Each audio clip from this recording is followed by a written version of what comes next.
How to start saving using a CD ladder.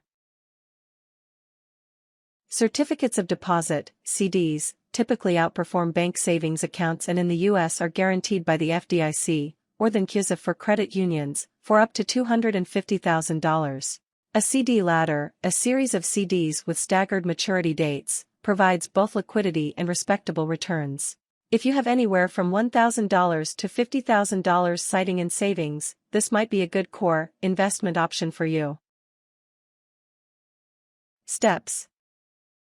1. Have an emergency fund in a bank account or money market fund so that you are well prepared. You'll need 3 months' worth of expenses in a liquid account in a bank or money market fund where you can immediately withdraw the money in case of urgent and unexpected expenses. You will pay for that liquidity, however, because such accounts offer very little interest. Just the same, bank or money market accounts are useful for paying immediate expenses and for building up funds to put into CDs and other investments. 2. Understand CD basics. CDs are fixed income investments for a predetermined length of time, the term. They are illiquid. You cannot normally withdraw your money during the term of a CD unless you're willing to pay a penalty fee. CDs may be purchased from banks, credit unions, or brokerages. The interest earned may be added to the CD itself or be rolled into another account. Terms will range from 1 month to 5 years. Generally, the longer the term of a CD, the larger the minimum investment required and the higher the interest rate you'll earn. In addition, there are a variety of options available. You need to be aware of when evaluating CDs. 3. Set your goal and design your CD ladder. What are you saving for? Purchasing a car, a home, college, or retirement.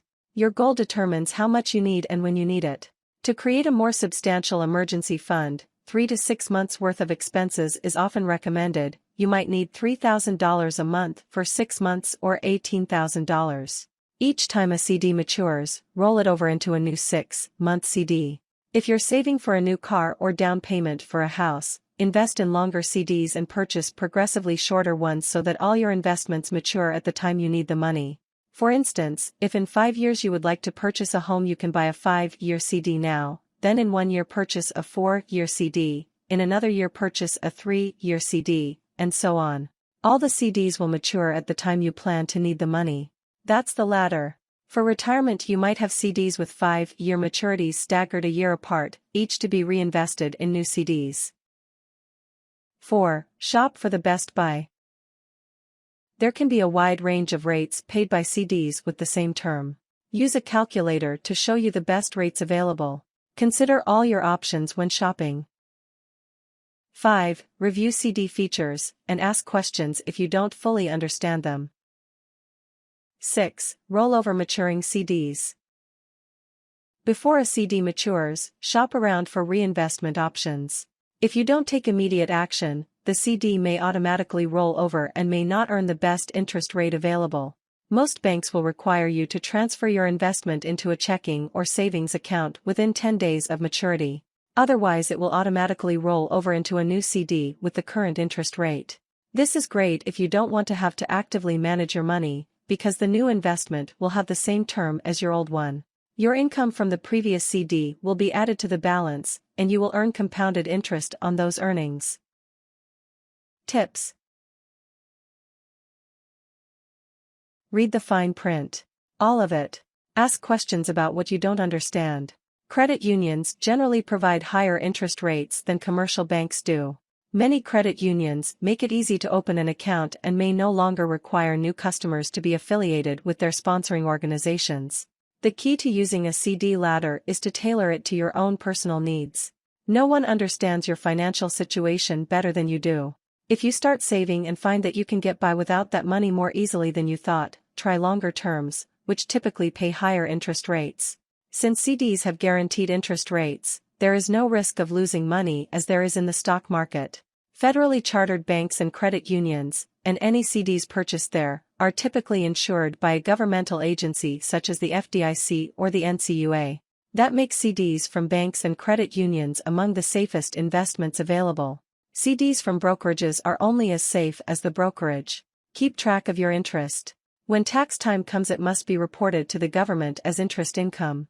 While early on, you may be able to deduct all of your interest income, eventually you will be making enough money to pay taxes, and no one wants to have the IRS coming after them. To minimize your paperwork, add to the CDs you currently have maturing instead of starting new ones. Try to limit your ladder to 5 or 6 CDs with one maturing every year, every 6 months or every month. Laddering also achieves dollar-cost averaging, earning a more reliable return than when investing all your money at once. Warnings. CDs are subject to interest rate and inflation risk. You're locked into the investment even though interest rates and inflation have risen. The $250,000 insurance on CDs is currently available in the US only through the end of 2013, after which it is scheduled to revert to $100,000.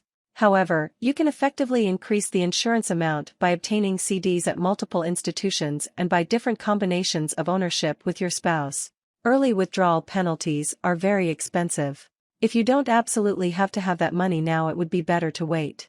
If you have never invested before, err on the side of shorter maturities. If you have a complaint about your purchase of a CD, follow the FDIC recommended procedure to resolve it. Longer terms do not always guarantee higher interest rates. There is a yield curve which shows interest rates for different terms, 1 month to 5 years. An inverted yield curve indicates a lower interest rate for longer terms.